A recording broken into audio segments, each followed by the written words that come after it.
신약성경 137페이지 누가복음 22장의 말씀을 볼 차례입니다. 누가복음 22장 61절에서 62절 그리고 68절에서 71절까지의 말씀 우리 같이 보도록 하겠습니다. 누가복음 22장 61절로 62절 그리고 68절에서 71절까지입니다. 먼저 61절과 62절 같이 읽도록 하겠습니다. 시작. 주께서 돌이켜 베드로를 보시니 베드로가 주의 말씀 곧 오늘 다굴기 전에 네가 3번 나를 부인하리라 하심이 생각나서 밖에 나가서 심히 통곡하니라. 68절에서 71절까지의 말씀도 같이 읽겠습니다. 시작. 내가 물어도 너희가 대답하지 아니할 것이니라. 그러나 이제부터는 인자가 하나님의 권능의 우편에 앉아 있으리라 하시니 다 이르되 그러면 내가 하나님의 아들이냐? 대답하시되 너희들이 내가 그라고 말하고 있느니라. 그들이 이르되 어찌 더 증거를 요구하리요? 우리가 친히 그 입에서 들었노라 하더라. 하나님의 말씀입니다. 아멘.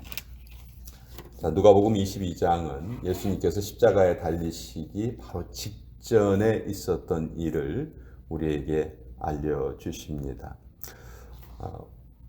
오늘 베드로와 예수님이 아주 명확하게 대비가 된 모습을 우리가 볼 수 있어요. 베드로는 예수님께 나는 절대로 예수님을 부인하지 않겠습니다. 모른다고 하지 않겠습니다. 이렇게 아주 큰 소리를 치죠. 그래서 예수님께서 네가 나를 3번 부인할 것이다. 그렇게 말씀하시고 또 예수님의 말씀대로 베드로는 예수님을 3번이나 부인을 합니다. 마태복음 26장에 보면 마지막 3번째 부인할 때는 예수님을 저주해요. 저주하면서 맹세합니다. 나는 그 사람을 절대로 모른다. 자, 가장 예수님 옆에서 가까이 따라다녔던 베드로. 나보다 예수님 더 많이 아는 사람이 있으면 나와봐 라고 말할 수 있을 정도로 예수님과 가까웠던 베드로예요. 근데 그 베드로가 나는 예수님을 알지 못한다. 이렇게 아주 그것도 한 번도 아니고 3번이나 부인을 합니다. 왜 그랬죠? 왜 베드로가 예수님을 부인했습니까? 살기 위해서였어요. 지금 예수님이 로마 군인들과 유대 종교 지도자들에 의해서 붙잡혔단 말이에요. 그러면 예수님이 죽임을 당하실 거라는 것을 어느 정도 예상할 수 있어요.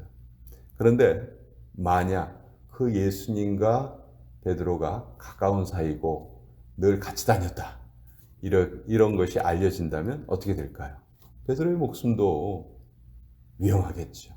그러니까 베드로는 살기 위해서 나도 예수님처럼 저렇게 붙잡혀서 재판받으면 어떡해. 이런 두려운 마음에 살기 위해서 예수님을 부인했어요. 자, 우리가 두 번째 읽은 부분은 예수님이 이제 자기를 붙잡아간 사람들에게 대답하는 장면입니다. 네가 누구냐? 그랬더니 내가 아무리 말해도 너희들은 믿지 않을 것이다. 그러자 그들이 이제 구체적으로 물어봅니다. 20절 다 이르되 그러면 네가 하나님의 아들이냐? 네가 바로 네가 말하는 대로 네가 인간이 아니고 하나님의 아들이라고 주장하는 것이냐? 그랬더니 예수님께서 너희들이 내가 그라고 말하고 있다. 이렇게 시인을 하세요. 자, 예수님은 왜 이때 시인을 하셨을까? 예수님이 아니야, 그건 너희들이 잘못 들은 얘기야 라고 말씀하셨다면 예수님은 십자가에 달리지 않으셨을 거예요. 그런데 예수님은 여기에서 너희가 그렇게 말하고 있다. 즉 내가 하나님의 아들이다. 이렇게 말씀하고 계세요. 예수님은 왜 시인을 하셨을까요? 죽기 위해서 시인을 하셨습니다. 자, 자기가 살기 위해서 예수님을 부인한 베드로, 죽음을 당하시기 위해서 시인하신 예수님. 이 베드로와 예수님의 모습이 오늘 우리가 읽은 이 부분에 너무도 명확하게 잘 대비가 되어 있습니다. 예수님께서 나사렛 출신의 목수의 아들이라는 거 사람들이 다 알고 있는 상황이었어요. 그 상황에서 내가 하나님의 아들이다 이렇게 말하는 것은 유대인들에게는 가장 유대인들이 기피하는 죄가 신성모독죄였거든요. 그 신성모독죄에 해당하는 사항이에요. 신성모독죄는 그냥 유대인의 율법에 의하면 사형입니다. 사형. 그냥 죽음을 당하는 거예요. 예수님이 이거를 모르실 리가 없어요. 너무도 잘 알고 계셨어요. 그럼에도 예수님께서는 시인을 하셨죠. 자, 베드로는 살기 위해서 예수님을 부인을 했고 예수님은 죽으시기 위해서 자신이 하나님의 아들이시라는 것을 시인하셨습니다. 그 결과가 무엇인지 우린 너무도 잘 알고 있죠. 살기 위해서 예수님을 부인했던 베드로에게 임했던 결과가 무엇입니까? 오늘 우리가 읽은 62절에 잘 나타나 있죠. 밖에 나가서 심히 통곡하니라.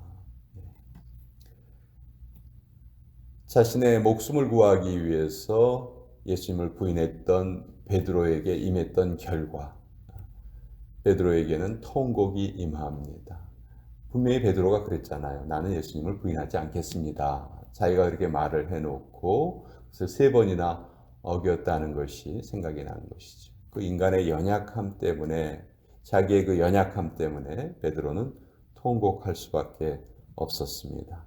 그러나 예수님께서는 하나님의 아들이시라는 것을 시인하심으로써 결국 십자가에서 돌아가셨죠. 그렇지만 십자가에서 돌아가심으로 인해서 그 고귀한 피를 흘려주심으로 인해서 우리 모든 죄인들을 구원하실 수 있는 길을 열어주셨고 하나님께서는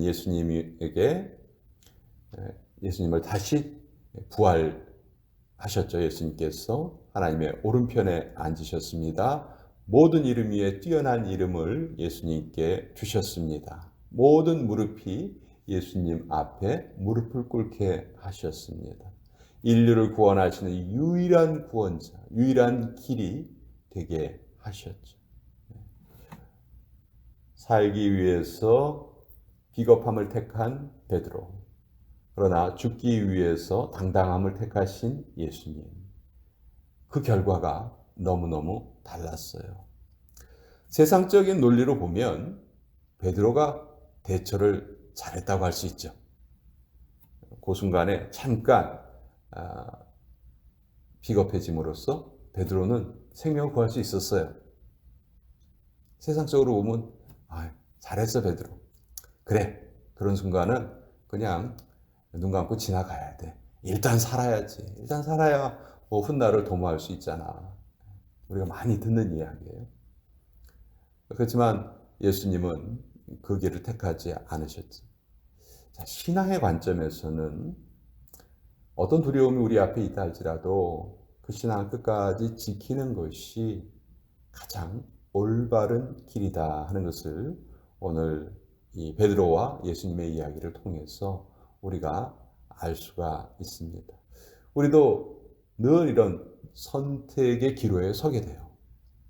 그리고 Grace creates tensions. 그런 말이 있죠. 은혜는 긴장을 창조한다. 은혜는 우리를 긴장으로 이끌어간다. 이것이냐 저것이냐. 우리는 신앙적으로 무엇이 맞는지 알아요. 그러나 현실적으로는 그것이 우리에게 불리해요. 그럼 과연 우리는 어떤 것을 선택할 것인가? 우리에게 만약 신앙이 없었다면 꼭 고민할 이유가 없습니다. 그냥 우리에게 유익한 거 선택하면 돼요. 그러나 우리가 믿고 있는 이 믿음이 있기 때문에 하나님께서는 그런 경우에 우리가 어떤 것을 선택하시는지 감찰하고 계실 거예요. 당장 눈앞에 불이익 때문에 신앙의 길을 저버릴 것인가? 아니면 그 불이익을 감수하고 믿음의 길을 갈 것인가? 이것이 우리에게 주어진 숙제예요. 그리고 이것이 하나님 앞에 보여지는 우리의 모습입니다. 늘 예수님처럼 어떤 죽음을 선택하라 이런 말은 결코 아닙니다. 제가 예를 자주 드는 것 중에 하나가 사도 바울의 이야기인데요. 사도 바울이 어떤 경우에는 자기를 해치려는 사람으로부터 도망을 갑니다. 바구니를 타고 도망을 가는 경우도 있고요. 반면에 또 돌에 맞아 죽을 것을 각오하면서 또 복음을 전하기도 해요. 실제로 돌에 맞아서 죽어가지고요. 사람들이 바울이 죽은 줄 알고 성 밖으로 내다 버렸습니다. 그런데 하나님께서 바울을 다시 살리셔가지고 그 다음날 자기에게 돌을 던졌던 그 사람들이 살고 있는 그곳에 가서 또 복음을 전하는 모습을 우리는 또 사도행전에서 볼 수 있습니다. 자, 그러면 어떤 경우에는 도망을 가고 어떤 경우에는 그렇게 대항을 하는가? 그것은 어떤 일관된 원칙이 있는 것이 아니고 그때그때 주시는 하나님의 인도하심을 우리가 받아야 한다는 것이죠. 그래서 늘 우리가 하나님과 연결되어 있는 것이 중요하고 그렇기 때문에 우리는 늘 기도를 통해서 하나님께 가까이 나아가는 것이죠. 우리가 어떤 선택을 할 때 분명히 어떤 원칙은 있습니다. 그러나 그 원칙이 모든 것을 다 설명해 주지는 않아요. 일본이 한국의 신사참배를 강요했을 때 어떤 성직자들은 그것을 끝까지 거부했고요. 어떤 사람들은 살기 위해서 그 길을 택하기도 했어요. 자, 우리는 역사의 교훈으로 물론 그 당시 그 죽음을 선택했던 그 신앙의 영웅들을 우리는 높입니다. 그들을 기립니다. 그러나 만약 모든 성직자들이, 모든 신앙인들이 그 순간 다 신사참배에 반대해서 다 죽임을 당했다고 한번 생각을 해보세요. 그 이후에 신앙에 단절이 일어날 수밖에 없었겠죠. 어떤 면에서는 또 그 순간을 모면하고 살아남은 사람들이 우리에게 그 믿음을 계속 전수해주는 그런 역할을 할 수도 있었다는 것입니다. 자, 그러면 어떤 길을 갈 것인가? 그것은 정말 우리에게 각자에게 개인적인 결단이 필요하고 그 결단에는 반드시 하나님의 인도하심이 필요하다는 것이죠. 정말 어떤 면에 있어서는 하나님의 신비함이라고 할 수 있어요. 어떤 것을 택하든지 하나님께서 자신의 섭리대로 우리의 삶을 이끌어 가신다는 것이겠죠.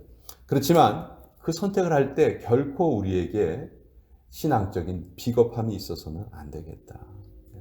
충분히 기도하고 하나님이 이 길을 가는 것을 허용하셨다면 그 길로 가면 되는 것이죠.